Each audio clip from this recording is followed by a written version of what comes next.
All right, everybody, it is episode 91 of Two Countries, Two Americas, All Sports. It's been recorded here on August the 21st, 2023. I'm Nick Hill, live as always from Chattanooga, Tennessee of the United States. And joining me from Americana, Sao Paulo, Brazil is Gustavo Tomazeli. Gus, how are you doing? I'm doing good on this Monday night. Lots to talk about. Yeah, from miracles to titles, a lot of happening. Oh, absolutely. And honestly, here in Chattanooga, it's been kind of a nutty week or so, but I'm glad to get to talk some sports. All right. So let's start off with Brazil. We don't normally start off with Brazil, but we are going to today because we got to talk about your Rio Bronco Tigers and what happened on Saturday. And for anyone who didn't see the ending of Rio Bronco versus Pena Paulista, Oh wow! you just take it through it, Gus. You're the one who called the game. Just kind of describe to the audience what happened. I mean, it was a crazy game. Rio Branco needed a tie to qualify. Rio Branco was in Group 14. The Rio Branco needed a tie to go to the next round, and we're playing on the road. And then for some reason, and then Rio Branco's keeping up good. Just by the way, I don't know what's happening. Facebook is acting weird, but we're trying to solve to broadcast to go live on Facebook. Hopefully, we're gonna get it on. We're on Well, YouTube. On I had some. I was trying to upload a news article earlier, and there was some. Okay, I see us. I do see us on your deal. Yeah, but I don't know why it's not going to yours. But yeah, it's been weird. So by the way, but back to the game. So Rio Branco was holding up tight, 0-0 on the road. But on the fourth minute of extra time in the second half, there was a play. I can put it for you and even to ask your opinion about it because there was a lot of controversy surround this play because in my opinion it was offside. I don't know in your opinion. So then That's what it looked like to me because they didn't have any like replays, but yeah, when I saw it in real time, I was like, wait, that has to be offsides. see that's what everybody is questioning if the guy number 9 Luan Diaz was not in front like the lineman completely missed on the call because on my view, even though we don't have the horizontal camera, only this angle, which is kind of like my more like transversal, I see that he's in front, and if you keep going and then he scores, like look, the goalie of Rio Bronco stops, like he doesn't even react because he thought it was offside. Yeah, well, the goalie, you always should be playing to the whistle. Yeah, I yeah, would say you should always play to the whistle. Which I mean, I know that the goalie has been awesome for Rio Bronco. Um, so I yeah, mean, I can yeah, excuse that considering the circumstance. But I mean, it's the last minute of the game. You might as well play yeah, through there. So okay, so kind of take me through this. So after this goal, which obviously should have not have been a goal, what yeah. starts the brawl?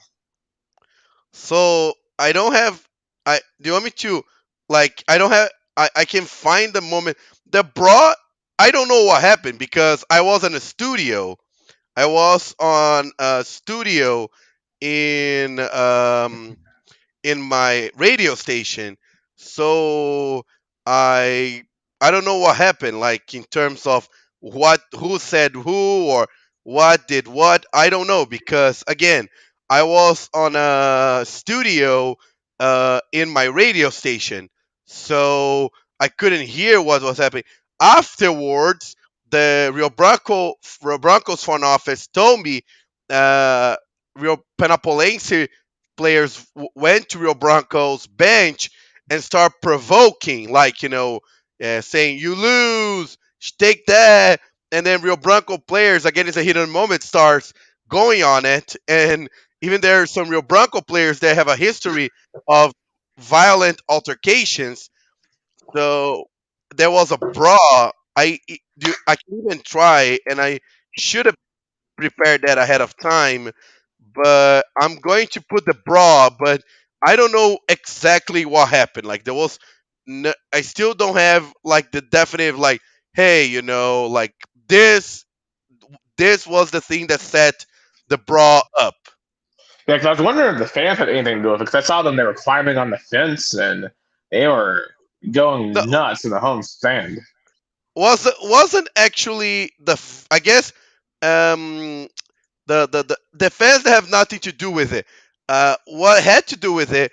It was, I don't know what's the name in America. Like I guess the water. What is the name of a, in baseball, like the guy who catches the ball, or like I don't know, like The when the bat boy. ball. Yeah, like the bat boy. Like there's in soccer, I guess in America too. There's people who stay in the field to give the ball to the players when the ball goes outside. Yeah, so the ball boy. Yeah, the ball boy. So there are ball boys to Penapolense, I guess, also involved in this brawl. And I guess you guys kind of seen the brawl. Yeah, so this was about the moment where I grabbed my remote, I was going to turn off, and I see this. I'm like, what? Because because obviously I had you guys on a secondary feed for the last few minutes of that match. Obviously I'm the only one in there commenting in English. 'Cause everyone else, every one of your listeners is Brazilian. I'm just like, I'm like, what in the world? Yeah, like, Yeah, but I guess because of like the goal had some questions, like there was a goal that some doubts in terms of being offside or not, heat at the moment, and so then probably this was the kind of like set off this brawl, but like me and my colleagues were discussing, the brawl was good for Rio Branco because I think it made Rio Branco players did not feel defeated, because I guess if Rio Branco had conceded and the game resumed, they would have a sense of, take the goal. I guess the brawl thing is so much, it kind of eats up the feeling of conceding the goal. yeah. And, what's weird was I was kind of expecting as soon as I was going to take them to call the game right there. So I was kind of when I looked back up and they were playing again. I was really surprised. I'm just like, wait, how much more time is there in this game? Because Yeah. again, uh, there was 6 minutes added to extra time. So the game should have gone until the 51st minute. The goal was scored in the, I think, 49 minute. Yeah, 49. So there was 2 minutes left. 2 minutes. Wait, remember that. 2 minutes. So the game Yeah. stopped at 49. The game stopped at 49, and there were 2 minutes left. The game resumed. Let's see. The game resumed at 56. Yeah. So it's a So, 7 to 8 minute delay. but again, you still have to play 2 minutes because it was gonna go until 51. They scored a goal. The game stopped for 7 minutes. Remember that. Right. So now we're past that point. Rio Broncos are down several men at this point. They had already No, lost one actually, earlier. was actually only was actually down one man. Well, down two men. Earlier was one, and from that brawl was only one player that was actually on the field expelled. The other one was already subbed in, was subbed out. Yeah. So it was 9 versus 11 at that point. Yeah, yeah, but by the end of the game, it doesn't matter if you have 9, 8, or 7. Like you're gonna, there's attack on defense. So the game resumed at I think 57 minutes. Yeah, let me see, 57 and 10. Okay, Okay. So kind of walk us through how this last sequence unfolds.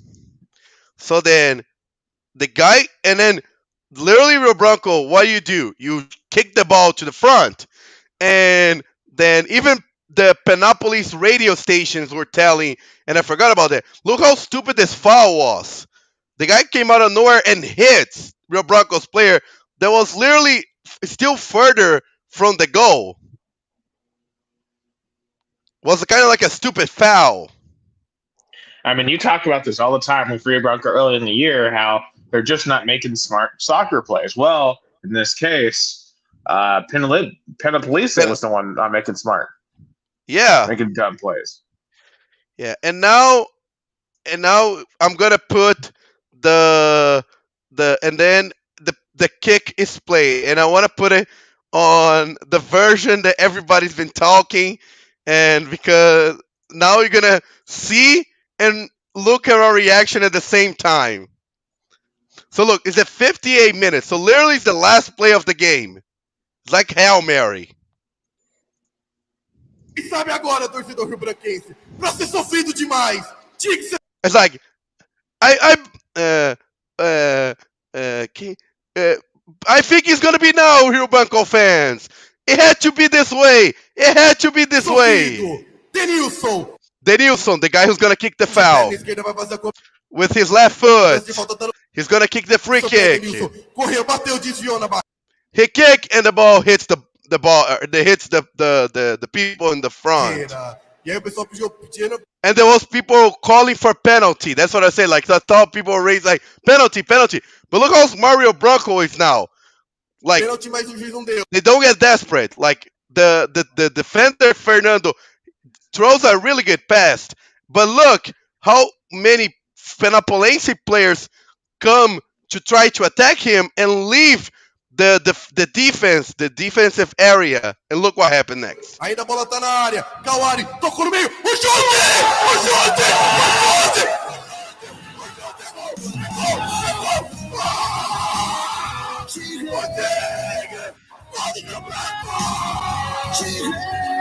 It's nuts just looking back at it how undisciplined Penopolisa was during that entire sequence. Yeah, it was totally. And the people from the Penopolis radio station, the commentator was like, I can't believe how stupid we were during this play. It was like stupid because it was no coordination and there was no offside because I don't know if I think look at this number 3. Look at this number 3. I think look at the number 3. Yeah. Can you see? Yeah. He's giving position. He's like he's if he left the field, if he left the defensive area, he would have probably been offside because everybody else left. But he didn't. It's just insane right here too. The 5 defenders on the top of the key, basically. Like, Yeah. that is just pure anti-soccer right there. No, it was anti-logic of you have the lead, you have to defend better, and they were completely disorganized, right? Rio Branco called Penapolense off guard. Penapolense wasn't expecting Rio Branco to be that smart, I think. Yeah, it's funny. I it kind of reminds me of it too. Today I've been catching up with Ted Lasso, right? And I watched the end of season 1 where they score at the end of season 1, and they think they have a draw and they're going to survive relegation. Then Man City comes back and beats them right at the end. Kind of similar to that, of how disorganized Ted Lasso's teams was at the end. But man, I'll just tell you, just watching this unfold on TV, and obviously I have no idea really what's going on because I can't understand the commentators or anything. I mean, when I saw them score, I just lost my mind. I mean, Brazilian soccer, it seems like every other game has just unreal endings. Yes. Especially when you are a Rio Branco fan. When you are a Rio Branco fan, you're down to have crazy endings. Like, I've never seen so many soccer games come down to just back. Like there was that one game a few weeks ago where like they were down. You guys were playing like Jabberquara, I think, and that ended in a draw when you had John up, and then they came back. 3-3, the 3-3 game. There was that, of course. Rio Branco won some other game on the last minute. Do you remember the 3-2 where we're down 2-0 in the half at home and we came back and won 3-2? Yeah, so the very first game I ever watched, y'all came back from 1-0 there. I mean, just this team, it's like a team of destiny. That's what I feel. This team is a team of destiny. I really feel that because this team, nobody believed this team. The coach that started the campaign was arrogant and bad. Then the coach that arrived, nobody knew him. He was nobody was like excited when he came, but he, with his hard work and dedication, changed this team mentality. And now I believe in the. If you ask me in May, late May, early June, do you believe Rio Broncos gonna get promoted? I was like, no. I just hope we survive relegation. And now we not only survive relegation, but we are one of the last 8 teams standings fighting for promotion to the third division in the state. I'm going to show you the rest of the teams and the matchups. So Rio Branco starts the quarterfinals. The first leg is at home this Saturday versus Taquaritinga. Then you have União Barbarense and São Carlense, also on Saturday. Nacional and União São João, and Francana and Catanduva. And of course, you have the second leg games in the other weekend. So that was crazy. And by the way, Nicholas Hill, um, so what happened is there's this meme that has been circulating the internet in the area. I don't know if I told you. So Santa Barbara radio station, they let me see if I have I think I have the video here. I'll translate to you because you have to see this. I thought I have it saved, but And while you get that up, I do know something you're comment about. Something you just said a minute ago about how no one was excited about that coach. And that reminds me of another coach that we have extensively covered on here. Josh Hyman. Consider how not a lot of people were very excited when he was hired either that's true. in Knoxville. And there's just something about, it's No, almost like and your he first arrived. instinct about a coach is wrong.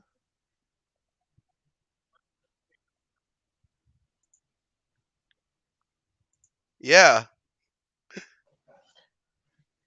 Yeah, I so I think mean, it's just I think I interesting found it. observation. So during this Santa Barbara's team broadcasting União Barbarense,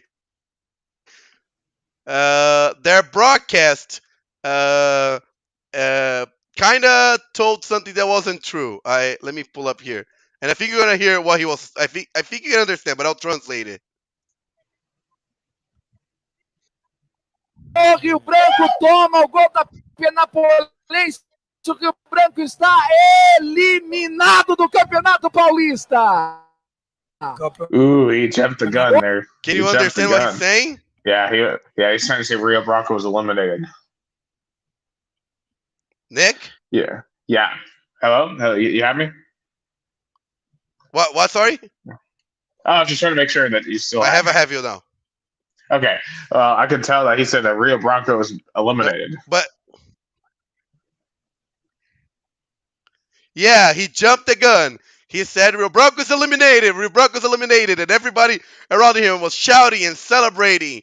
And then during the Barbarense's coach had a press conference, he had to say, "Oh, actually, no. Rio Branco just scored and they're in," and they couldn't believe. Yeah, so there was also this incident, which is a lot of discussions about the media here in Americana and Santa Barbara about this incident. Well, I mean, I sent you a message saying, "Well, dang, that's a tough way to end the season." Even I jumped the gun. So I mean, it's just insane. Because I literally have never witnessed something like that in soccer. I mean, I've seen multiple goals in stoppage time. I think of Man City QPR, for example, but that was 2 goals by the same team.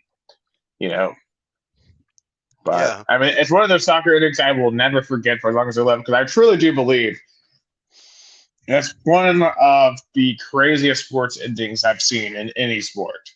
I'm trying to think off the top of my head. I've seen Tennessee, Georgia, 2016. I think I've seen that Man City QPR. Tennessee, Florida, back in 2017.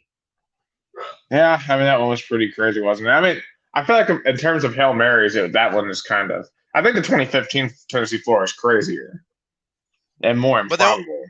but there was an ending, like a crazy ending. But Yeah, I and mean, then again, like if you want to do apples to oranges, like the Hell Melon last year at Martinsville, Ross Chastain when he wall rode his way into the Final Four. I mean, that was kind of the racer equivalent to a Hail Mary. So, I mean, those are just some of the endings that come off the top of my head. But this is up there with it. I mean, I still can't believe that I actually witnessed that live, and the fact that I could say I'm probably the only American that witnessed that ending. It makes me want to do. I need to do like a TikTok or something, just narrating this, just get more Americans to see what had happened. yeah, Because and tomorrow I might be on local television because the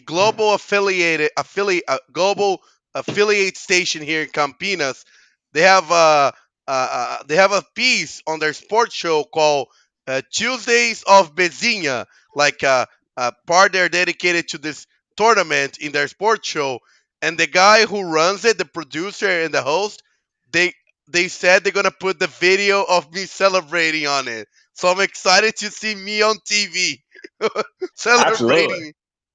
yeah. Oh my Just god! remember that camera is not there when you start talking. So that's my advice Yeah, from me to you, as someone who does TV all the time. yeah.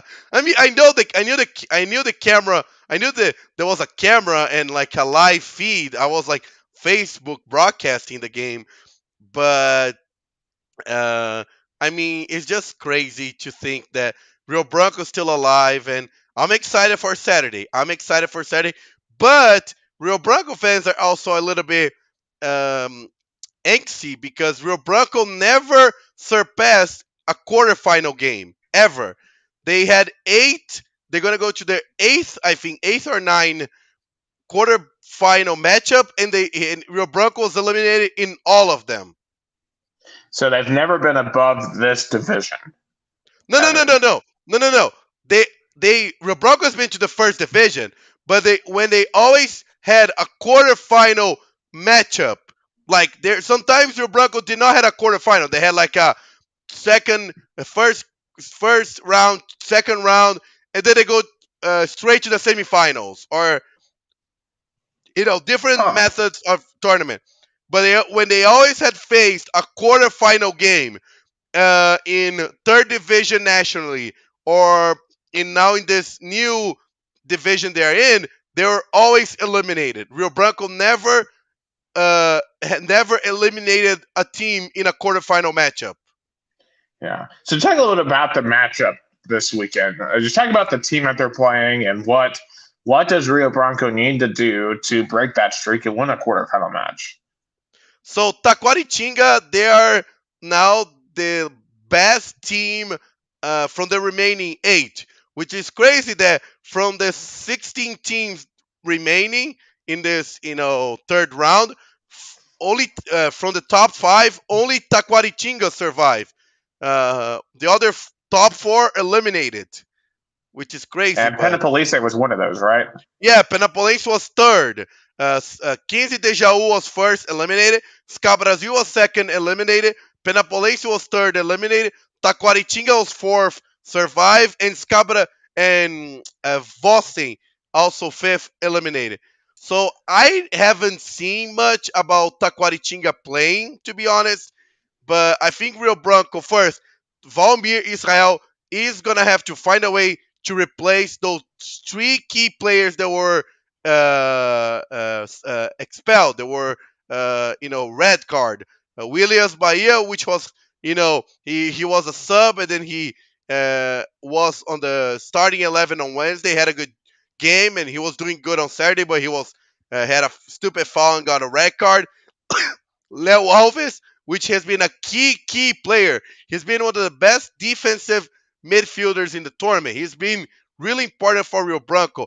I think Luigi, the guy who scored the goal, is going to start the game on Saturday. At least I would do that because he has all the momentum. He scored such an important goal. I think he's playing better.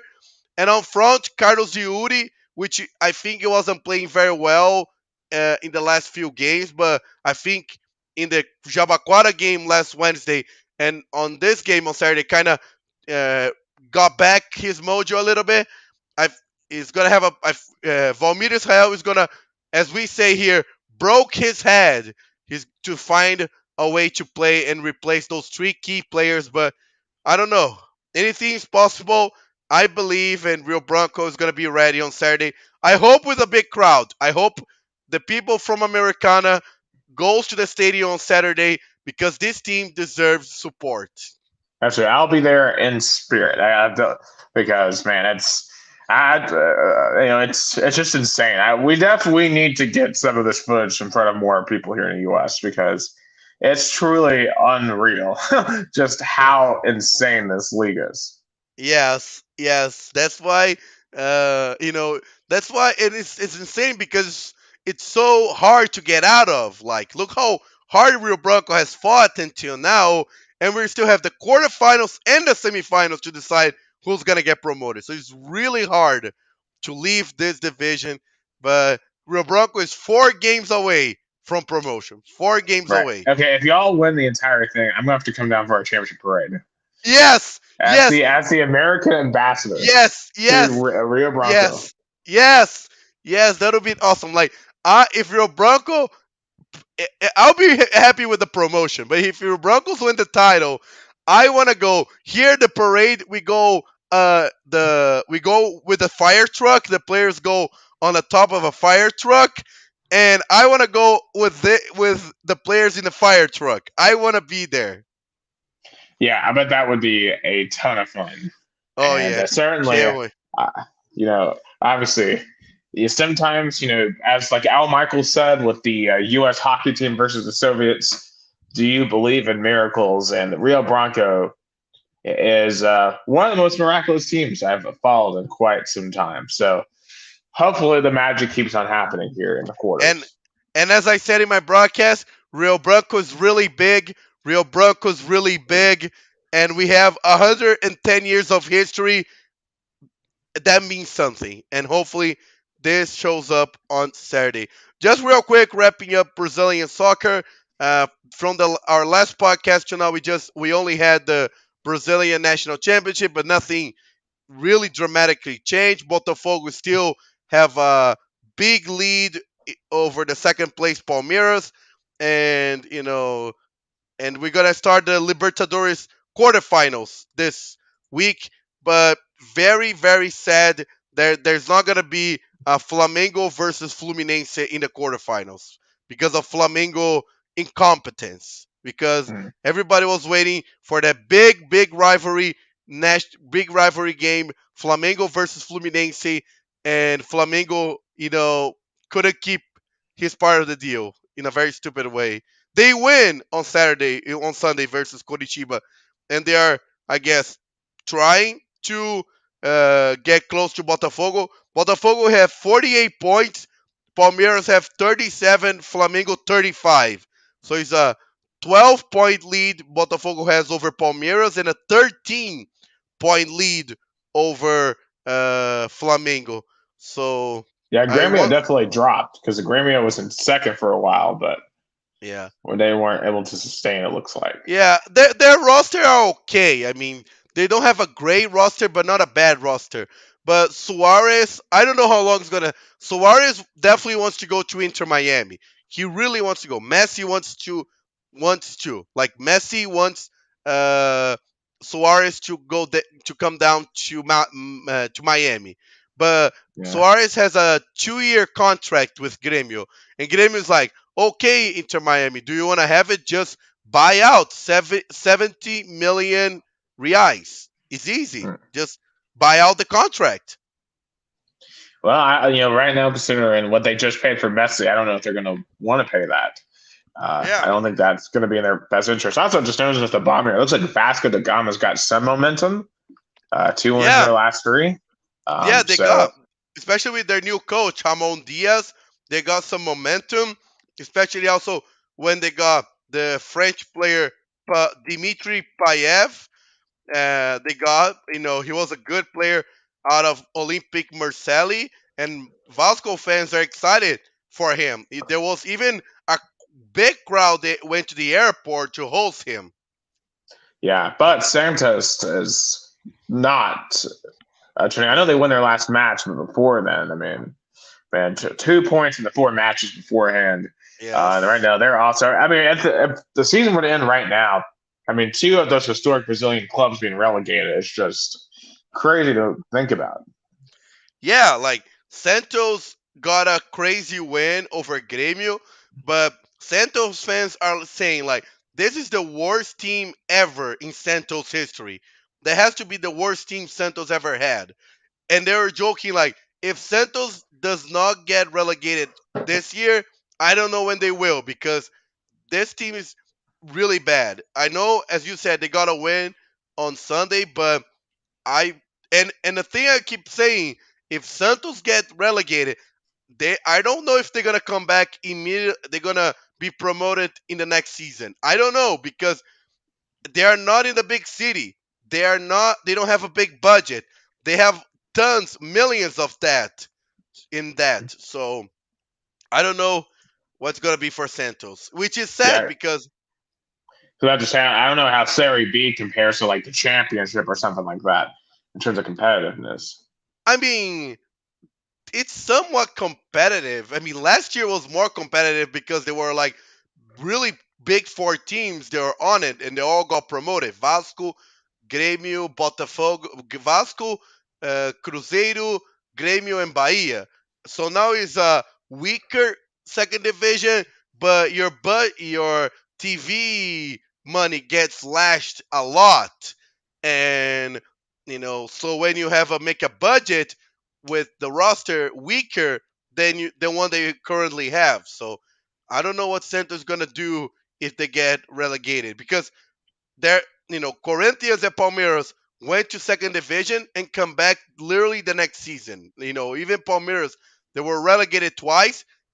Both times Palmeiras got promoted literally in the season the next season. So, but I think it's gonna be a big battle to avoid relegation. From those teams, I think Bahia, Goiás, and I even think Atlético Mineiro, even if they are 27, look how many games they won out of the last 10, Nick. I think it's just one.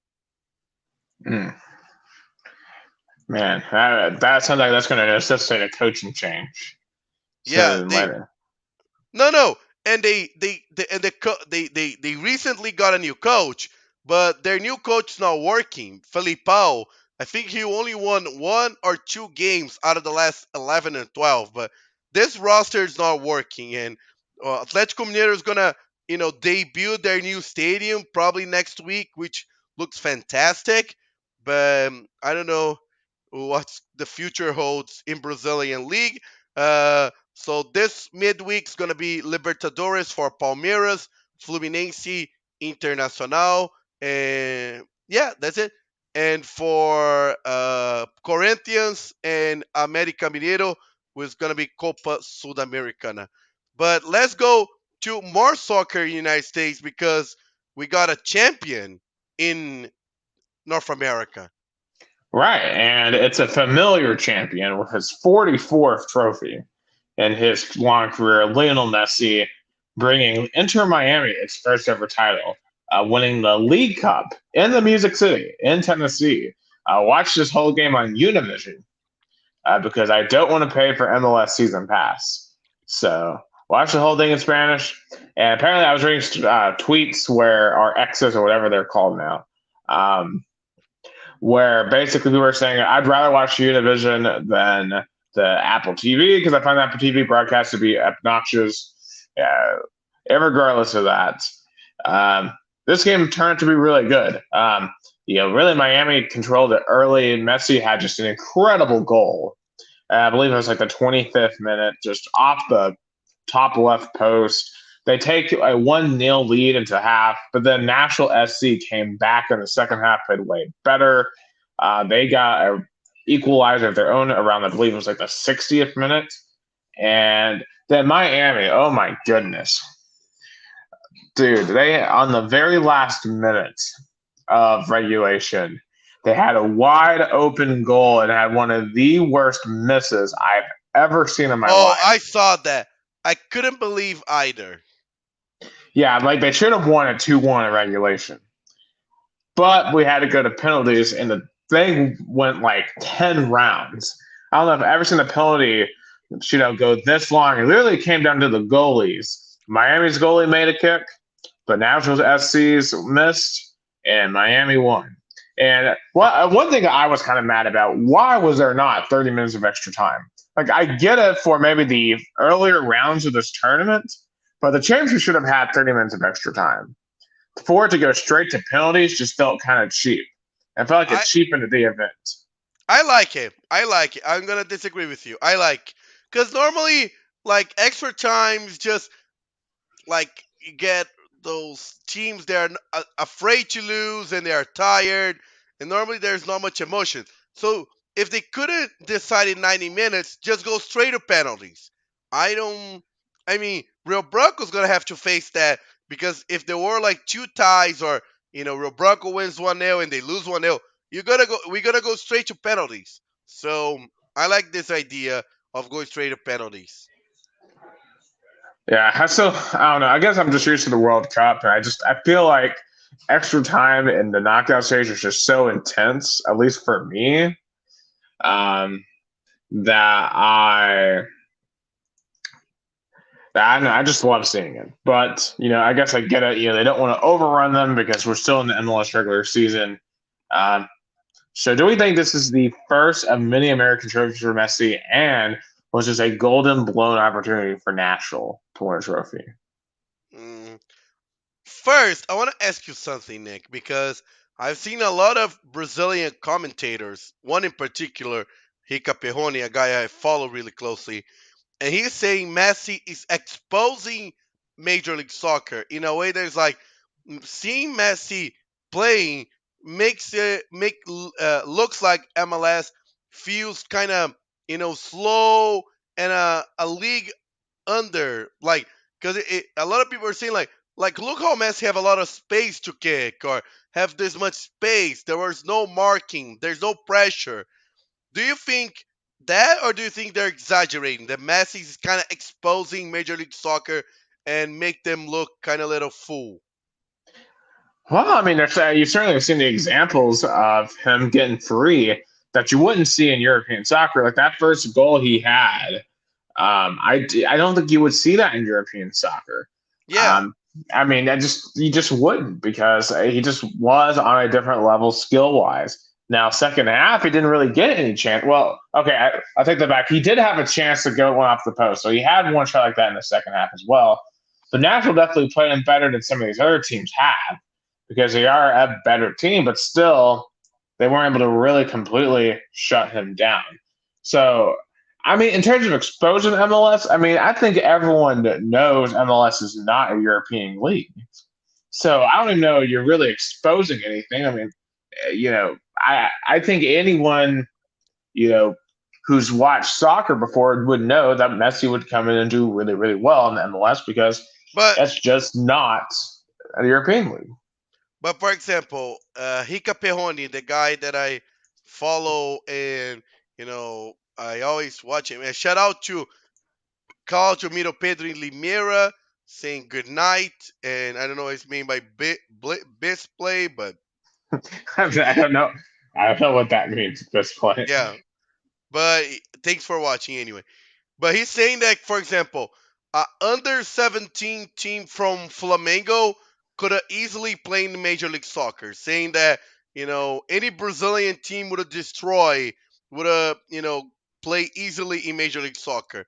Do you think he's exaggerating? I think he's exaggerating a little bit, but it concerns me how Major League Soccer teams does not give Messi hard time. I mean, I think he has a point. I mean, think about this. These clubs in other countries have really, really strong youth academies. They really have strong cultures. I was watching a video about the structure of MLS, about how MLS technically owns every contract, and how all of these teams are interconnected to avoid one team truly having a lot more resources than any other team, right? And how it's all about parity. So I think it overall brings the quality of soccer down, because no team is allowed to be great. You don't see this in other leagues because Man City and Liverpool, for example, and Brazil can be as great as they want to be, or Palmeiras can be as great And as they want to Flamengo. be. Yeah, and Flamengo can be as great as they want to be because there's no salary cap. They're not controlled by the league like that. And I think it causes MLS teams to be nowhere close. I mean, there's a reason why MLS All Stars lost 5-0 to Arsenal, and what's a preseason game for Arsenal. They weren't even going 100%. You know, but MLS All Stars can't even hold a candle to a European team playing preseason. Oh, shout out to Laercio Alves. Thanks for watching. He's saying, I think American League is great and the level is pretty high. It's a good, interesting point. But I'm going to counterpoint that, saying that I think Major League Soccer cannot be this uptight and kind of a little bit socialist in like everybody has to be good and we cannot have greatness. Like, come on, look at the other leagues. Like, do you think Major League Baseball like works like that? No. Even NBA and NFL are not like that. Of course, there are some structures to kind of have some rules. Like MLB has luxury tax, NBA also has luxury tax, NFL has the salary cap. But there were ways for teams to be smart within that, with trades and other ways for make your team be good. But I think in MLS, there you don't see anything like, for example, who is Nashville SC GM? Like, I think MLS has such a holding with the teams, as you said, like MLS holds the contracts, that you don't allow the GMs of the Major League Soccer teams to find ways to be creative and make a team good with kind of market moves. Yeah, and that's the thing. When you have 30, you got to remember, we have 29 teams. We're about to have 30 here in 2 years when San Diego starts in 2025. What is the identity of these teams? I mean, like, you think of PSG, you think of Borussia Dortmund. Those teams have brands. They have identities. We know about like Arsenal has an identity. Flamengo and Palmeiras have identities. I don't know if any one of these 30 teams have a true identity how they play, because they can't really control their personnel. And I mean, Inter Miami before they got Messi was awful, right? They're in the bottom of the Eastern Conference. Yeah, so they got lucky that they were able to get Messi, but I just don't think that I mean, it's just not in the American zeitgeist, and because here's the thing, amongst Gen Z, soccer is rapidly growing popularity. It's like tied for the second most popular sport with people our age and younger, with basketball. Actually, football's at the top, and then even with Gen Alpha, like the kids right now, soccer is the most popular sport with them. But they're only interested really in the European stuff. So you got to find a way to make the American product better. And now I guess not much is European, because the two of the top three most famous players, one is in America, but the other two are not in Europe. They are in Saudi Arabia. Yeah, I just saw Fox Sports. They're now broadcasting their league. Yeah, in Brazil too. Bunge, our NBC is broadcasting the Saudi league because of all the stars Saudi league has. Yeah, and the question is, okay, so we got Messi. Now, how do you get more stars? And how do you get them when they're younger and in their prime?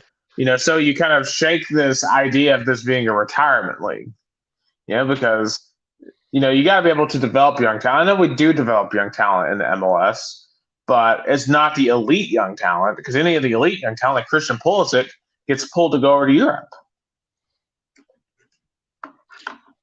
MLS is like kind of in an identity crisis, because, as you said, they cannot hold American talent, but they're not attracting big time players from Europe. They're getting the retirement league, and now they are not like they're the main retirement league, because look how many of the players on the retirement age are in Saudi Arabia.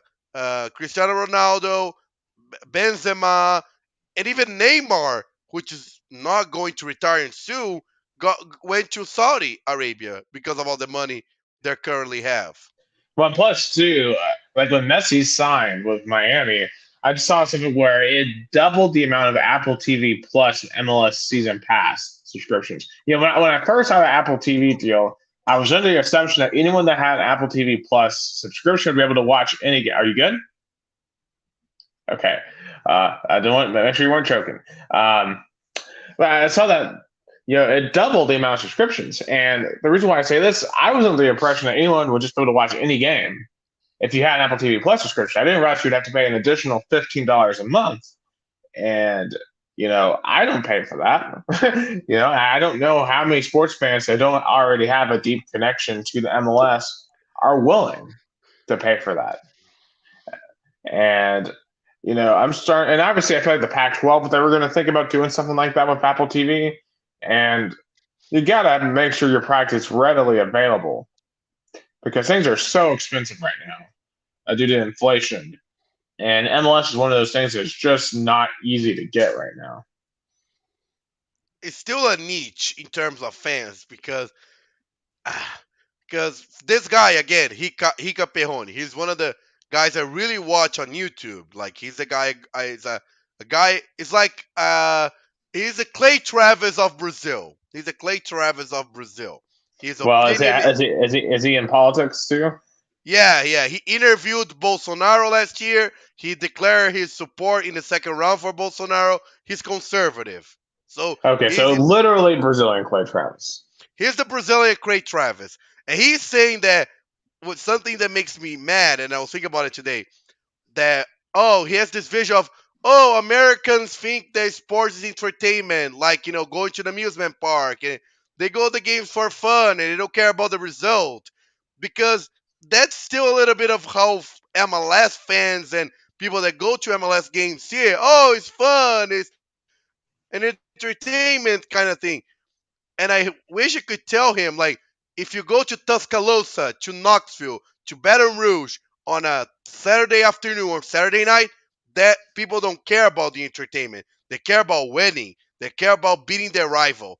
But unfortunately, people that, Brazilian journalists who, have soccer as their main sport, see an American fans in soccer and think that, Americans just like going to the game for the same reason they like to go to the amusement park.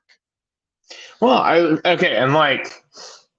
so kind of my response to that, they can both be entertaining. Like when I went to Neyland last year, I'd say the in-game experience in Neyland has gone way more entertaining. Now, obviously, the team is way better now, so that helps. But like even the stuff surrounding the stadium is a lot better now, and they're creating more and more amenities because as we realize, there's a lot of options for people. You can do a lot of different things in the United States, and sports have to create reasons for people to come outside of just the game itself when they can just sit at home and watch it on television. And obviously, you mentioned SEC stadiums, and now they're unique in terms of the atmosphere. But like you look at the Braves with the Battery.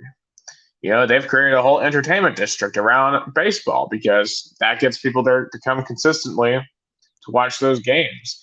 And in Nashville, they're going to have the Fairground Speedway right next to Nashville SC. You obviously Atlanta plays right in the middle of downtown Atlanta. There's a lot of things you can do to really increase the entertainment value. Because let's be real, people want to be entertained in the United States. It's just we are a culture of distraction. We love distraction. Yeah, and I love that we have engaged viewers today. Laercio, he's contradicting me, say that's not really Americans love soccer today, and the public goes to the stadiums. I believe it's almost as bigger than Brazilian fans. I'm not saying Americans don't go to the stadium to watch soccer. I just think the level of intensity and passion for soccer in America is very further, for example, than college football or the NFL. Like people like here in Chattanooga, when they go to a CFC game, a Chattanooga FC game, It's not like a life or death for most people. There's an ardent amount of Chatahooligans that the result of CFC is life and death. And there's certainly ardent fans of every team. Like I know our friend Jason. I know he's ride or die Indy 11. That Indy 11 matters way more than the majority of the rest of the teams he supports. But that's far and few between, right? Like I'm not like that about any soccer team, really. I'll support CFC, like I'll support like Nashville SC, Atlanta United. But, like I'm not, super hardcore in terms of personally my support. But there is a lot of Americans out there that are, and that's wonderful that they are. And the research he also says is different because they are not fanatics, but they care about soccer, and the kids are playing soccer in each corner of this country. Yeah. And I'll say this: those kids will become fanatics, and that's the difference because you have to really grow up with something to be a fanatic.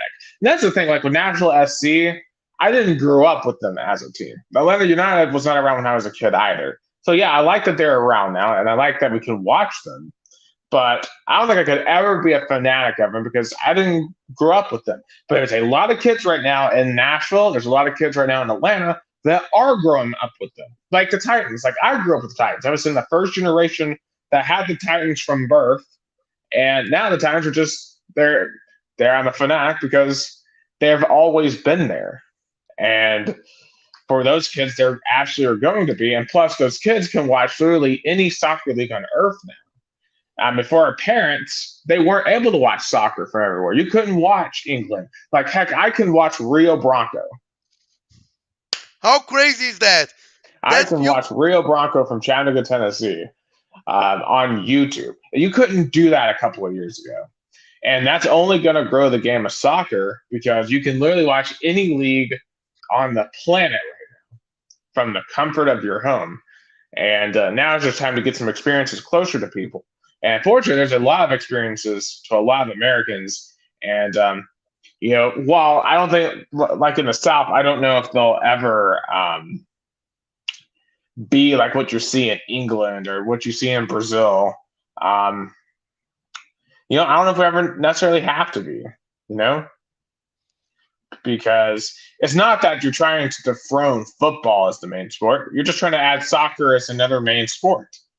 Because soccer already collectively is the fourth most popular sport in the country. I think it will rapidly approach baseball as the third before too long. It could even threaten basketball at some point. I think football is the king no matter what, but soccer could easily be that next most popular sport. I agree.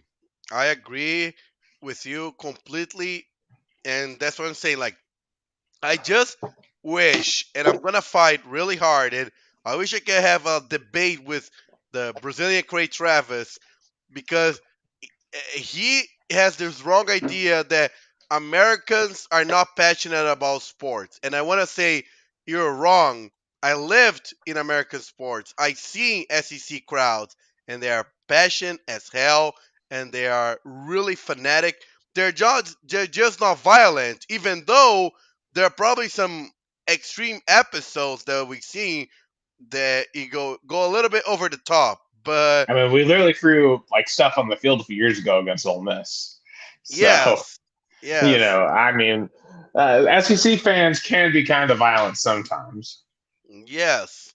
So, but just to wrap up soccer in America, congratulations to Inter Miami. They deserved to win. They were the better team in the League's Cup. Sad that Tennessee still did not get a professional title.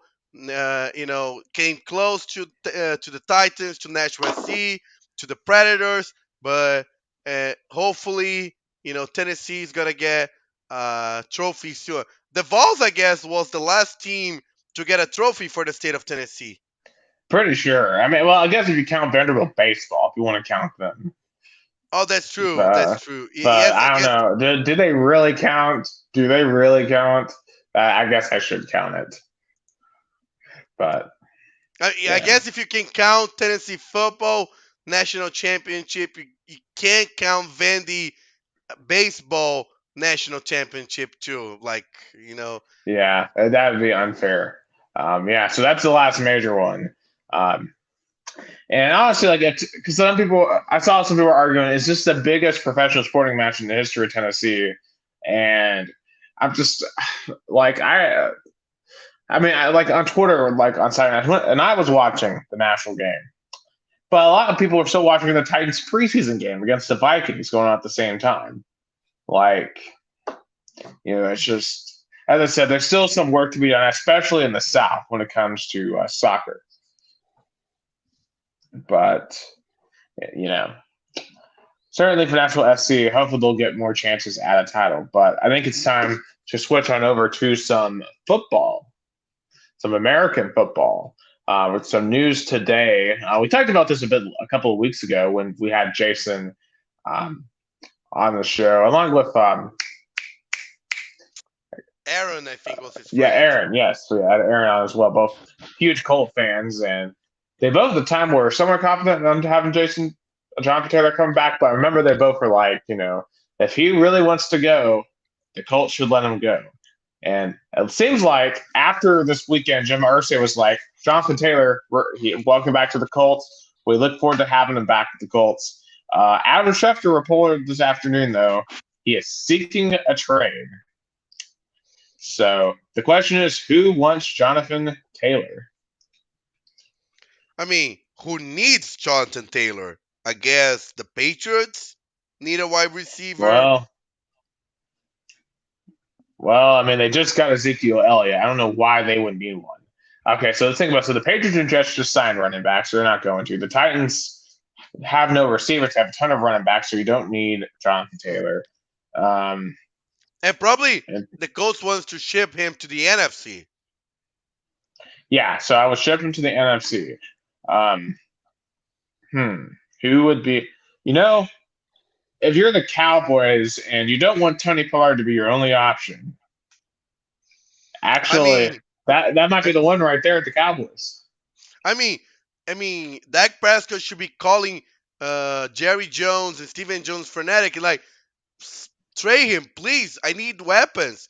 Like Dak Prescott should be the one advocating for this trade because he needs weapons and he needs to make his. Well, I mean, he's already got a really good running back in Pollard. He's got some really good receivers. But the that Cowboys wasn't enough. have weapons. But that wasn't enough. Like, I guess to go over the. That wasn't enough because Prescott stinks. I mean, you give Prescott all the weapons in the world, and he can't get it done. And yeah, it's funny that we got NFC East in a minute, so I'll save my thoughts on Prescott here in just a second. We get to NFC East, but I could see Cowboys because that's a Jerry Jones type move. With the Commanders, let's see. Obviously, I hate Cowboys. Me too. They're my second team. I like them. Yeah, I just hate how much ESPN talks about them. At least when I was growing up. I don't think the Niners would need him. Would the Seahawks want him? That could be a move, maybe. Denver, maybe. Denver now with Sean Payton and Russell Wilson. Yeah, you could see that. So, I mean, it's certainly going to be interesting. Certainly the Colts, I mean, I think, if you know that this is probably going to be a long rebuilding year, you're just training Anthony Richardson this year, you might as well try to get a lot of draft picks and really start the rebuild. So I think it's not the worst spot to be. I don't know why they changed the name of Redskins. I don't like the new name. I don't think I want to jump into that topic right now. It's a controversial situation with Washington. Redskins basically what is seen by a lot of people as a slur for Native American people, and obviously there's just a whole bunch of stuff with that. Commanders, though, is not the best name. I think it should be Red Tails. Red Tails would be the better Washington name because you still would have the red. And there's rumors they're going to change the name again. At least that's the rumor with the new owner and Josh Harris. So that would be exciting to watch. I guess they're not coming back to Redskins. Even Laercio Alves questioning, but I guess with the current political environment, they're not gonna come back to that name. Oh God, could you imagine DC? If they, obviously, all the fans and stuff would love it, but like all the politicians, I don't think would agree. Yeah. And yeah, I don't think Twitter would agree either. At least some of the online people. Um, yeah, but that team, I think, could be Yeah. um, something. So we'll have to wait and monitor. And I just wonder if this trade will be done before the beginning of the season or if he will hold out until the beginning of the season. It's just crazy how far he's fallen from like the number one fantasy pick last year to now we don't even know what team he's going to be on. So it's crazy though. The fall of the running back continues. But since we go ahead. talked so much, let's drive into NFC East since we're talking a lot about it. Yeah, I mean, I did just want to. Well, I guess I'll just here. Let me put this after. That. I just want to talk quickly. There was like a really bad injury during that. Yeah, I'll just get rid of it. Cool. All right, let's get right into the NFC East.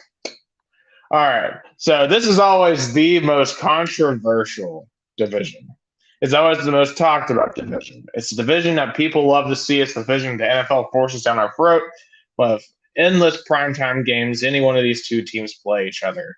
And now, obviously, the champion last year was the Philadelphia Eagles, who were a defensive stop away from winning it all in the Super Bowl. And by many metrics, they are the favorite again to get back to the Super Bowl. Gus, do you see this team having a hangover, or do you think Jalen Hurts, A.J. Brown, and crew are going to be super hungry to get back? I just don't see a challenger in the division. I don't see the Giants. I don't see the Cowboys. I don't see the Commanders. I don't see improvement from those three teams to challenge the Eagles. I mean, in the NFC as a whole, did you see any improvements to be say, hey, the Eagles are gonna have a challenge? Like Well, I mean, the maybe, Niners, I think, are the biggest challenger if they can stay healthy. yeah, that's Lero's gonna say like, yes, the Niners in theory, but I guess there's a plague in Santa Clara where great players get hurt. Brock literally last year, Trey Lance, Jimmy Garoppolo, and then the end of the year, Brock Purdy got injured. Come on. And they played, who was it? Josh Johnson, I think. Yeah. And he just couldn't do anything. I mean, it was just sad to watch, frankly. But we're not talking NFC West, so we'll save that for now. For me, when I look at the Eagles, I mean, they've returned most of their starters back. They returned Nick Sirianni back. And they just have a really good system. And Jalen Hurts is so much better than I could have ever imagined he would be as an NFL quarterback. I thought he would be a bust, to be frank. I always thought he was not going to be a bust because, like Lamar Jackson, he has a chip on his shoulder. He came very doubted, even though he had a success. Like, Jalen Hurts had a successful college career. He won a national championship. He won really so many games in two big programs, Alabama and Oklahoma. I don't understand why people thought so little of him. I think the Eagles got him as a bargain, and look how good he's been. Right, and the moves that they have made, getting AJ Brown for a second round pick. I obviously I will never forgive John Robertson for that decision on the Titans end, but obviously that's amazing for the Eagles. And then Devontae Smith is getting better and better, and that offensive line, the Eagles' offensive line, anchored by Jason Kelsey, and you obviously that whole group is a good core. They're all good singers. I mean, they had their own Christmas album, so that was pretty lit. But their all line is great. Their defense is really good. I do think they need to improve a bit in the secondary because obviously they got torched by Mahomes, and most people get torched by Mahomes. He's Mahomes, but if you can just be a little bit better in the back end, that's the difference between you holding the Lombardi or not. And I definitely think the Eagles have that chance. But I do disagree a little bit with what you said earlier, but there's no challengers. Because on paper, the Dallas Cowboys should be a challenger. They should be. But now I'm going to go into what I just said. I was just saying a few minutes ago. This is do or die for Dak Prescott. He's got to show us that he can win a big one.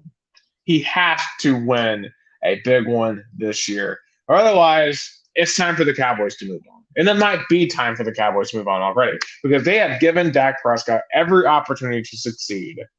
They are giving him an opportunity to succeed this year with a great roster. They literally have maybe the two best defensive players in the entire league on their defense. And Micah Parsons and Trayvon Diggs. You have Tony Pollard, who I think should have been RB1 for like the last 3 years in Dallas. He's finally going to be the main running back. You've got CeeDee Lamb, one of the best young wide receivers in the entire league. You got a bevy of tight ends you can throw to. I mean, Dallas is stacked. They have the talent to win it all. But there are two things that hold them back. Mike McCarthy, who could only win one ring with prime Aaron Rodgers in Green Bay and can't do anything in Dallas, and Dak Prescott, who has shown us time and time again, when you need him, he disappears. And there's a reason why Ezekiel Elliott was under center against San Francisco for the last play and not Dak Prescott.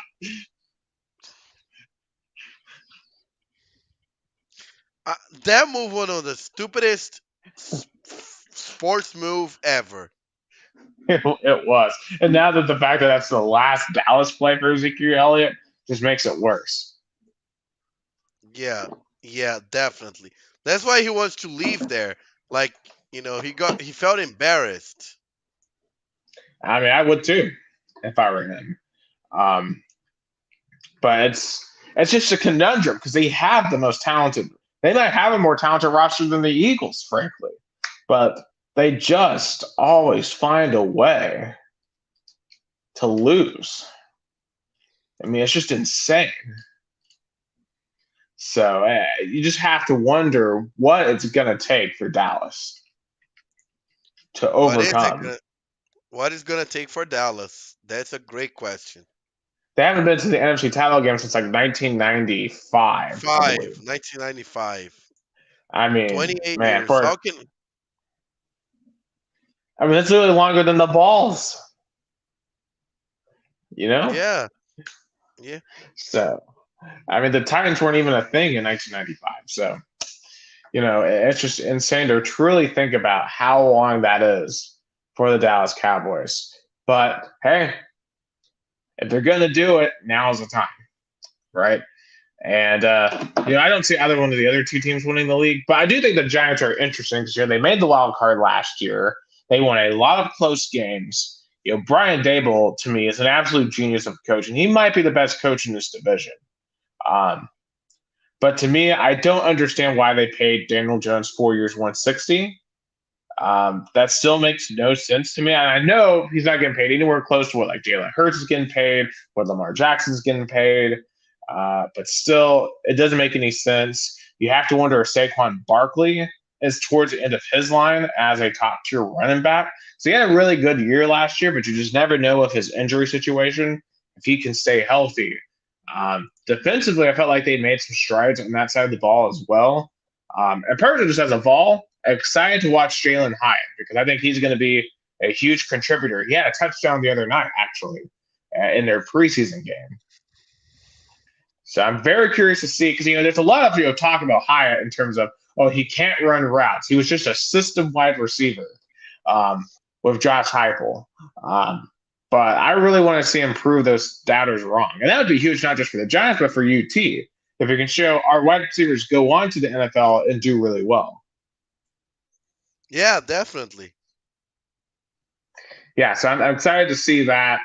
And then Commanders, obviously, I think they're by far the worst team in this division right now. They're a mess at quarterback. They're just such a mess. I think, honestly, they should give Sam Howell a shot to run it this year. Yeah, and I guess Ron Rivera cares about his side of the ball, which is the defense.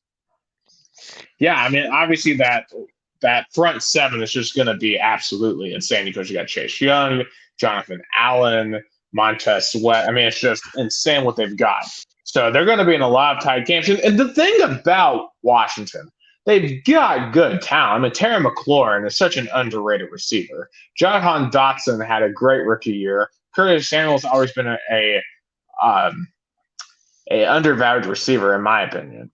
Like, they've got good talent, but can Sam Howell just be the guy? Is he that guy? Because your quarterback options are Sam Howell, Jacoby Brissett, and Jake Fromm.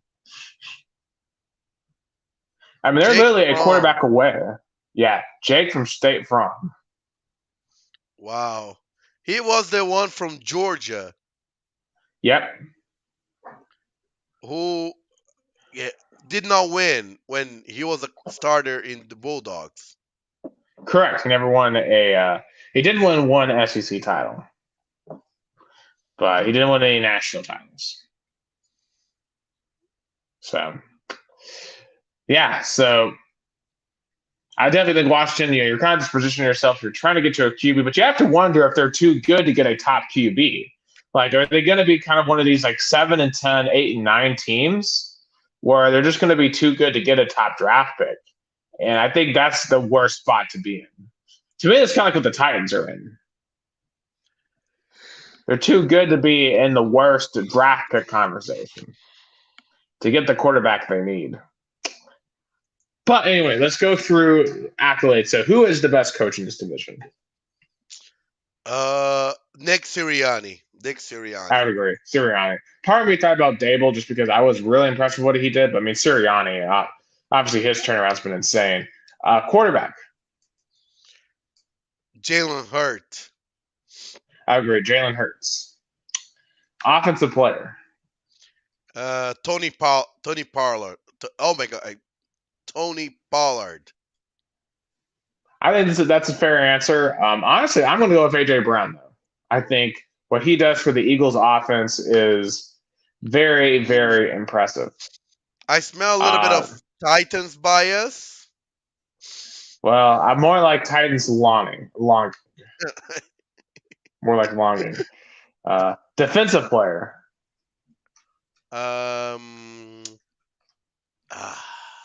You go first. I'm going to go with Micah Parsons. I think that what he has done so far is just unreal. I agree. in his Micah first few years. Parsons too. All right. And who wins the division? Oh, the Eagles. Yep, I agree. But the Cowboys Eagles. are gonna go. But the Cowboys are gonna go to the wild card.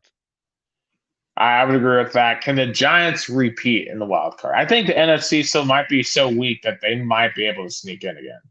No, Maybe. I think with the NFC West so loaded, only 2 teams are gonna make out of the East.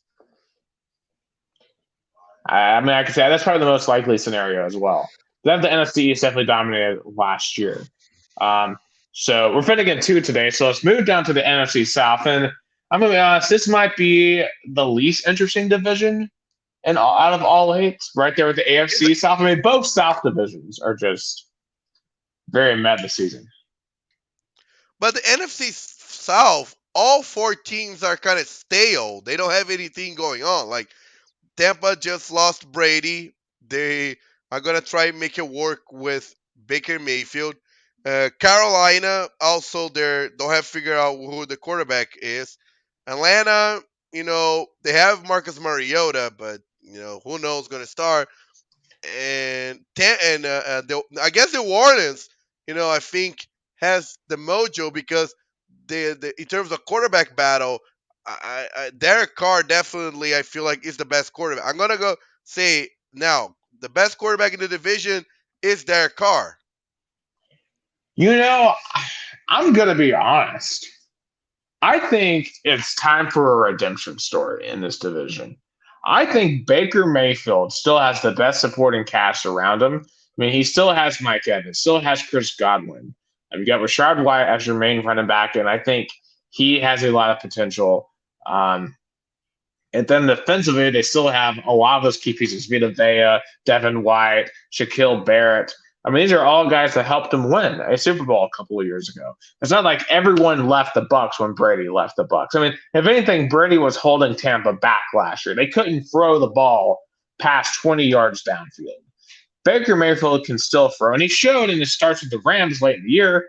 He has potential still. And it's not like he forgot how to play. The Browns organization fell apart around him. They gave up on him.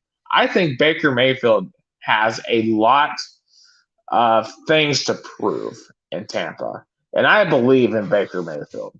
I'll be honest with you, especially when when you compare. So, like, you compare him to New Orleans, right? They're going to have to start off the season without Kamara for the first couple of games. Derek Carr and Jameis Winston, that's a good 1-2 punch to have at QB. But Chris Olave, had a really good rookie season. Michael Thomas is, kind of been, he had an amazing season back in 2018, but we haven't seen him do much of anything since, right? There's a lot more questions to me about New Orleans than there are about Tampa. I mean, I think defensively, New Orleans is further along. Excuse me. But I think Tampa still has the more complete roster. But I think, honestly, the most exciting roster here is the Falcons to an extent. And because I think, you mentioned Mariota, but that's not going to be the starter. The starter is going to be Desmond Ridder, who just played okay towards the end of last year. Didn't really do a lot of amazing things. But I do think that what he has around him, you have Drake London, right, as your main wide receiver. He had a really good rookie campaign. You still have Kyle Pitts, who has a lot of potential. You got Johnny Smith as a second tight end. But Bijan Robinson, the rookie running back out of Texas, who I still think you shouldn't take a running back anymore in the top 10. But Bijan Robinson has star potential. And if you're going to make a running back in the top 10 work, you got to make him work right out of the gate. So Bijan Robinson is going to be their RB1. And you just have to wonder if they've improved their defense enough to give themselves a chance in this division, especially if Desmond Ridder takes a huge step forward. It might be time to watch out for the Falcons. And then in Carolina, it's going to be the Bryce Young show. And you never want to bet on a rookie quarterback because it's just so hard for a rookie to come in. But, you have Miles Sanders as your starting running back. You've got Adam Thielen and DJ Chark Jr. as their wide receivers. I like what they have around Bryce Young, but I still think they got a lot of work to do on the offensive line, and they're going to have a ton of work to do on that defense. So I just don't think Carolina is going to quite be there yet. But for me, I still think, despite Brady leaving, the Bucs still might have the best roster out of the four. But I think it's going to be close between the Bucs and the Saints. Yeah, I think the battle's going to be the Bucs and the Saints. I think the Saints are going to win the division. Yeah, so we'll go for the best. All right, so who is still the best coach in the NFC South? You go first. Well, out of the four that we have, I'm going to have a little bit of a biased answer here in terms of, in terms of a biased answer here, I really do like Arthur Smith for the Falcons. I think that, Atlanta made a lot of progress last year.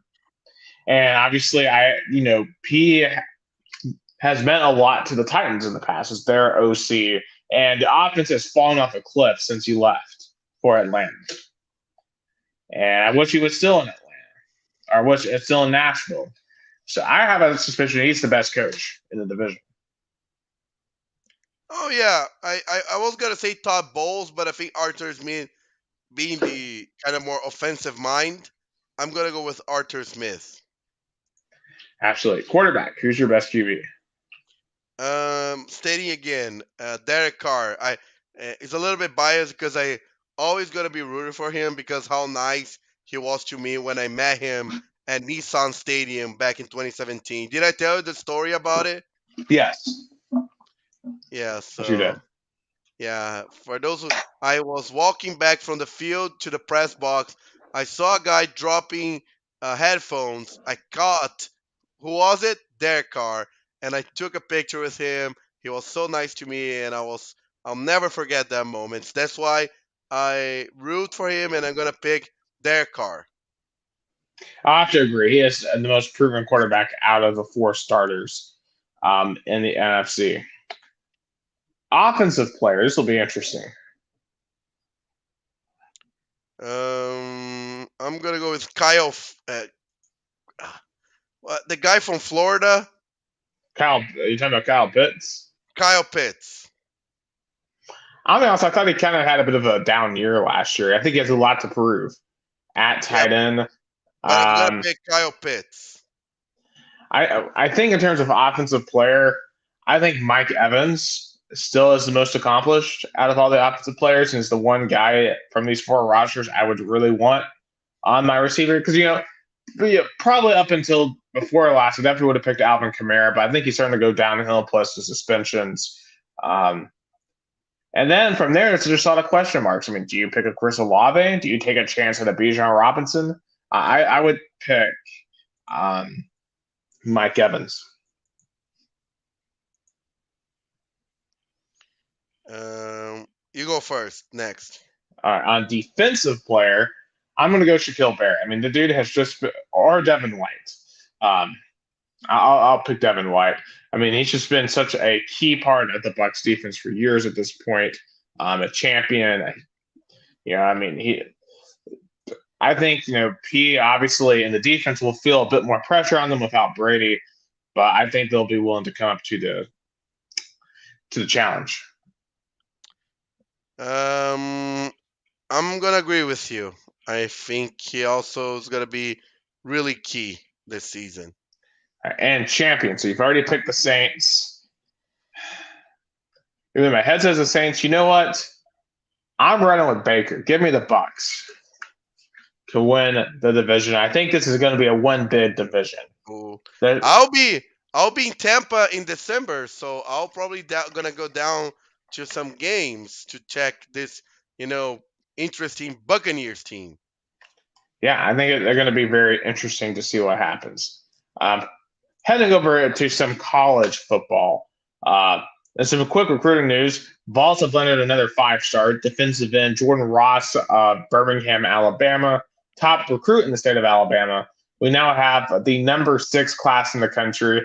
And I just think it's interesting that a lot of people said Josh Heupel couldn't recruit defensive players, but now we're landing multiple 5-star defensive players. Yeah, it's just ironic. I was told he couldn't recruit, Gus. I totally wasn't. I guess he is as a good a recruiter as a on the field coach. Yeah, and that's a dangerous combination to have. So, welcome to the family, Mr. Ross. And also from Rocky Top, AD Danny White. Earlier this evening on Twitter, blasted UVA head coach Tony Elliott over him claiming that he turned down Tennessee. So, a bit of backstory during the 2021 coaching search. After Danny White got hired, he held his coaching search. Apparently, he interviewed Tony Elliott, who was the offensive coordinator at Clemson at the time. And Tony Elliott said in an interview that that he was really close to taking to the job, and just said he thought it just wasn't the right thing to do at the time. He just didn't think that was right for him. And that he didn't want to come to Tennessee. But Danny White, our boy Danny White, he truly is a VFL because he settles his disputes over Twitter or X, whatever we call it. He said, quote, "Interesting. Don't remember offering. Ignored this the first time. Can't do it again. An interview doesn't constitute an offer. Interviewed several candidates. Offered one." So basically, he's saying you are making this up. We never offered you the job. You're just saying we offered you to get clout, which makes more sense because why would you turn down Tennessee than go to Virginia? Like that makes I, no sense. I think he was to create a distraction due to the teams are gonna have a clash in a couple of weeks, and probably Tennessee is gonna have the win of how superior talent and superior coach Tennessee have. I mean, they are 28-point underdogs. UVA is to Tennessee, and they only won, I think, one game last year. I mean, right now they're just in a bad position. Um, it's just weird that you would claim you were offered a job and then you weren't actually offered the job. I mean, that's some Butch Jones behavior. But you have to also ask from Danny White, is this something you want to see your athletic director do? Do you want to see them getting into beefs on Twitter?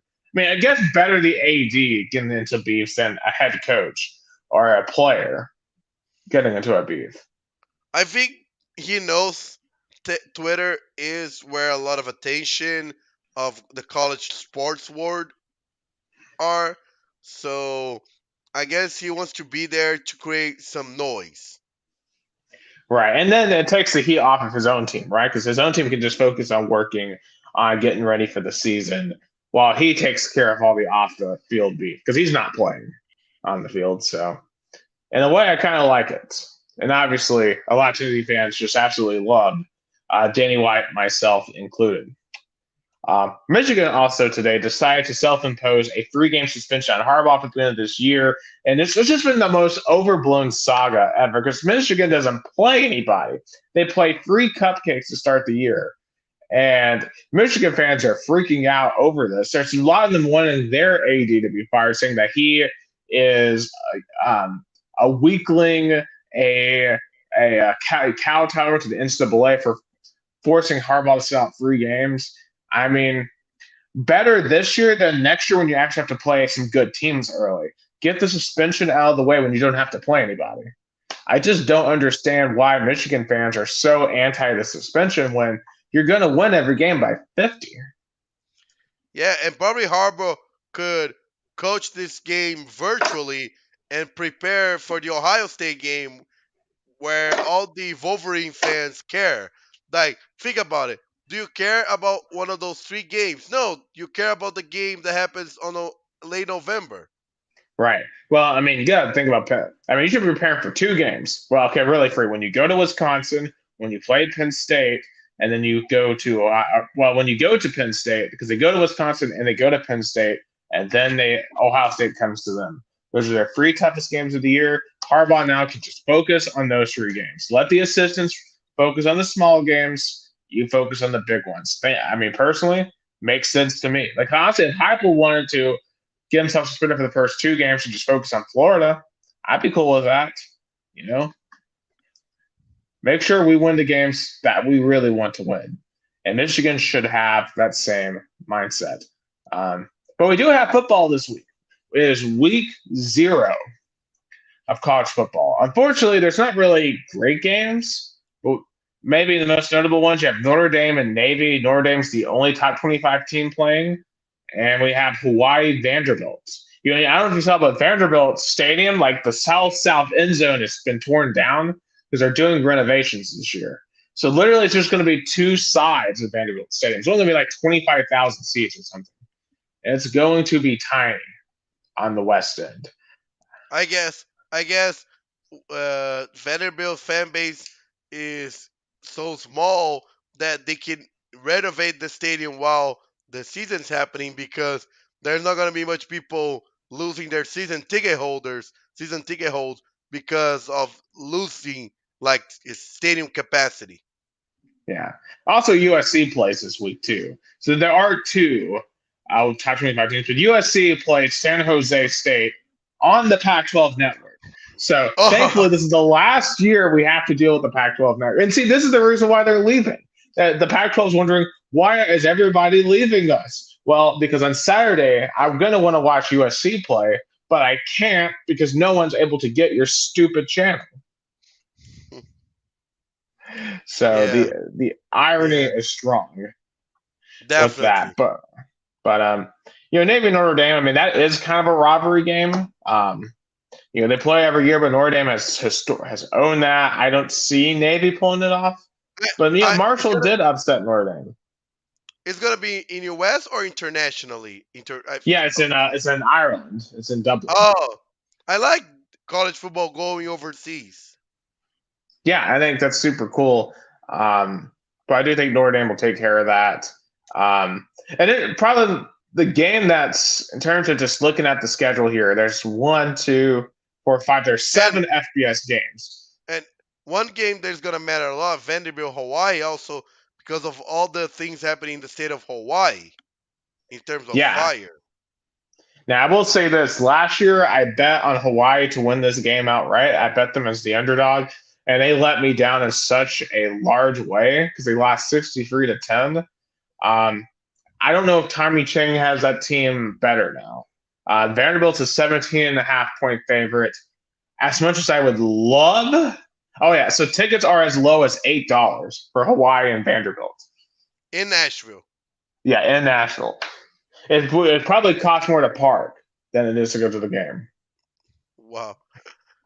Wow. Uh, It's cheaper. yeah, It's cheaper to go to a Vandy football game than to go to a Nashville Sounds game. yeah. It's cheaper to go to a Vandy game than to get one beer at a Nashville bar. Wow. So, so think about that. Heck, even tickets are as low as $23 for number 6 USC. Like it's like I tell you, if you're not in the SEC, it's nuts. Um, but in terms of I guess of other games to really look at, so the games that are existing: Notre Dame, UTEP at Jacksonville State. Jacksonville State is the first ever FBS game. UMass New Mexico State, Ohio San Diego State, and then Florida International and Louisiana Tech. So I mean, it's not a great slate, and I think there's an FCS kickoff, and it's like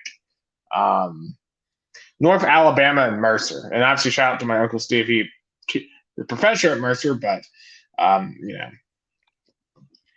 it's like who really cares? And Jackson State does play on Saturday night against South Carolina State, but it's their first game post Dion. So I don't know. Is there anything that really catches your eye about Week 0? I mean, not really. I mean, I guess, unfortunately, even Colin Cowherd pointed out, college football does not want to put big games at the beginning of the season. It's just a reality, unfortunately. Right. Well, when all these teams consolidate, it's going to force them to, and that's going to be great to watch, I think. Yeah, but I'm not going to worry about predictions or anything. I mean, I think Notre Dame, Vandy, USC will win the bigger ones. And just real quick, I wanted to shout out the G5. This is the last year that they're not guaranteed a playoff spot. So there'll be 6 conferences that will be guaranteed a playoff spot moving forward. And just real quick, out of the 5 G5 conferences, who do you think is the best one heading into 2023? I think it still is the American Conference, even though they lost Cincinnati. I would agree. I think it's the American, followed up closely by the Mountain West. I think those are by far the best 2. And then the Mountain West can get those 4 Pac-12 teams, then that would really bolster them, I think, above the American. But they're both about on equal footing. So I guess a 2-part question here. Which one of the G5 teams will contend for that NY6 bid? And can any of them make a run at the CFP? No, I don't see it. I mean, I guess the team that had the shot. I mean, at least when Cincinnati had a shot as a team from the G5, they did not embarrass themselves with Alabama. But I mean, Tulane is ranked, but I don't know if they're as good as last year. Do you saw that? Memphis Tigers. Do you saw that promotion? Memphis Tigers has a promotion where fans buy a ticket for $60 on their opener versus Bethune Cookman. But if the Tigers win, fans get free ticket to their next home game, and this will continue each home game until Memphis loses at home. Well, they'll get it for the first game, and they'll beat Bethune Cookman.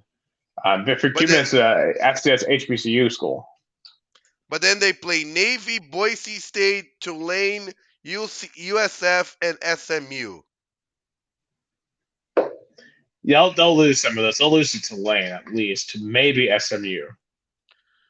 So do you think they're pro? So if a fan buy a $60 ticket to the Bethune Cookman, he's gonna make at least 2 more games. I think so. But I don't think Memphis will be the New York Six bid. I still think Tulane, I think, is still probably your king. I think UTSA is one of the top ones, and that's scary as a Tennessee fan to say because we have to play UTSA, and to me, that is by far our hardest non-conference game is UTSA.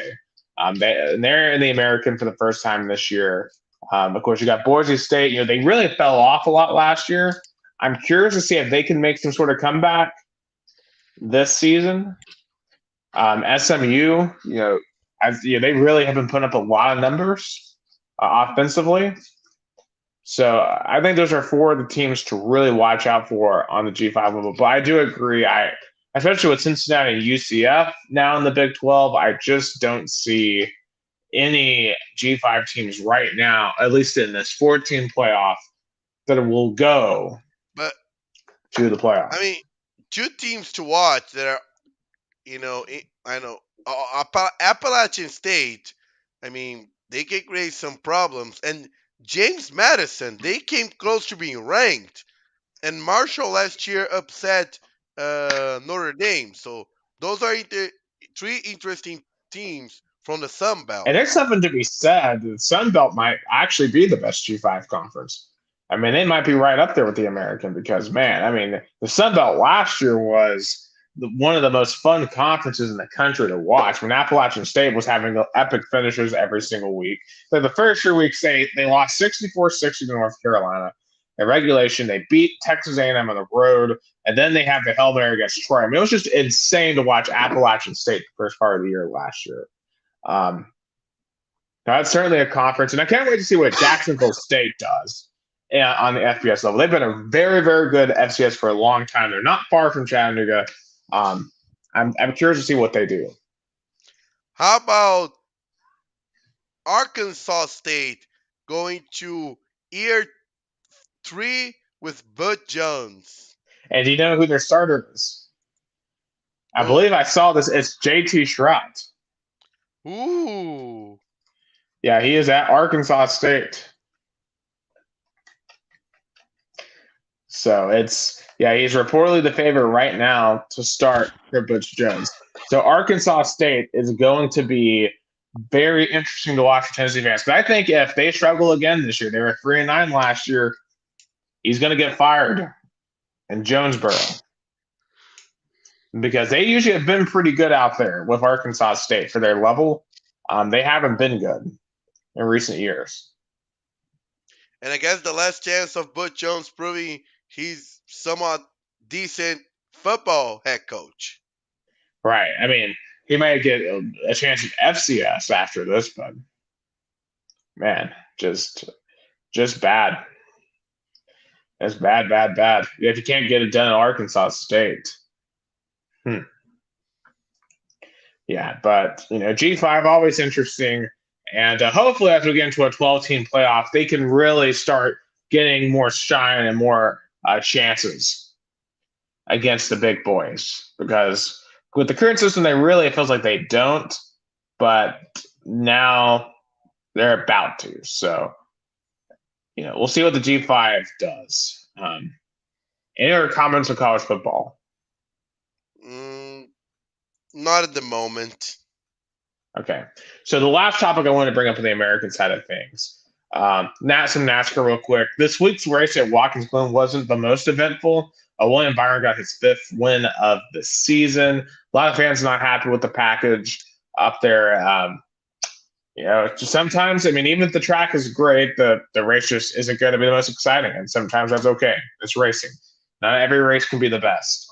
The funniest thing that happened was Chase Elliott ran out of gas during the middle of the race because his crew chief underestimated how much gas he had. He thought he had 3 more laps of gas in his car than he did. So he just ran out of gas in the middle of the racetrack. And Chase Elliott, if you remember back last week, I said he had to win this race to go all the way, to get to the playoffs. And they did not come close to winning. And a lot of his fans want Alan Gustafson, the crew chief, fired. And honestly, that might be a fireable offense because I don't know if I can recall a crew chief just blatantly screwing up how much gas they had in the car. That's like a basic thing to do, right? So Elliott, along with Alex Bowman, Bubba Wallace, are among those on the brink this weekend at Daytona. And Daytona is a Russian roulette. It's last man standing. Anyone can win. So it's really unpredictable. And I hope Bubba Wallace can make it be his first ever playoff appearance. He's got the point advantage. If any of the 15 guys, there's 15 drivers that are locked into the postseason. If any one of those 15 win, then Bubba effectively will be in himself. But if someone else below Bubba wins, then they will jump Bubba to get into the playoffs themselves. So it is going to be a wild 160 laps on Saturday night, assuming that weather doesn't screw us, which it seems to do all the time in Daytona, for the summer race down there. And that's all we have for American sports. I do know you want to bring up the Women's World Cup real quick. Yeah, I guess football, again, not coming home. England just can't win, men's or women's. Spain beat England 1-0. I feel for British soccer fans. They lose in the Euros final. They lose in the World Cup, and they lose in the Women's World Cup. It's like there's some sort of cosmic. The cosmic stars are just against them. Yes. Yeah.